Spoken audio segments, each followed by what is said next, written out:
Atụmatụ ọrụ iwu nke sitere n'aka ụlọ omeiwu Anambra steeti ka ewube ụlọ ọrụ agency ga na-ahụ maka ndị na-achọtara ndị mmadụ ụlọ na ndị nwere usoro ebe obibi akpọrọ na bekee Anambra State Real Estate Agent and Developers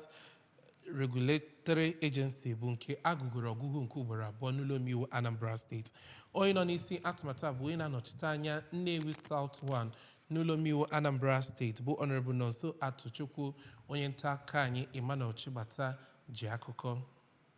Na nrụrịta ụka na ọgbakọ ndị ụlọọrụ omebe iwu na steeti ya ka Honorable Atuchukwu mere ka mata na ya bụ amụma iwu bụ nke ga-enye aka wee guzobe otu nke ga na-afụ maka ndị na-emepe obodo n'iji hụ na ọrụ ha na-arụ bụ nke ga-edo onye ọbụla anya ọkachasị n'ihe gbasara ana na ịlụ ụlọ. N'okwu ha dịgasị iche ka onye isi ndu n'ọnụọgụgụ kachasị na ụlọọrụ omebe iwu bụ Sa Ikenna Ọfọdeme tinyere na-anọchite ọgbọnta nkwado Anịọcha nke abụọ Honorable Ejike Okechukwu nakwa ugbo ya nke Onitsha North nke abụọ bụ Barrister Patrick Okafọ tinyekwere Honorable Anthony Muobike na-anọchite Agwata nke abụọ nakwa Honorable Golden Nilo na-anọchitekwa Ihiala nke abụọ mere ka mata na ya bụ amụma iwu na ọ bụrụ na eme ka ọ bụrụ iwu na ọ ga-enye aka kwanyite ụlọ ọrụ ndị na-afụ maka ịrụ ụlọ nakwa ana na steeti ya n'iji fụ na emebigara ndị adịgboroja na steeti ya. Okwupụta okwu na steeti ya bụ Right Honorable Somtochukwu Udeze kọwara ya bụ amụma iwu dịka nke barụ ndị Anambra uru ma ọ ga-enyekwa aka n'ịkwanyite ọnọdụ esteti dị na steeti ya. Site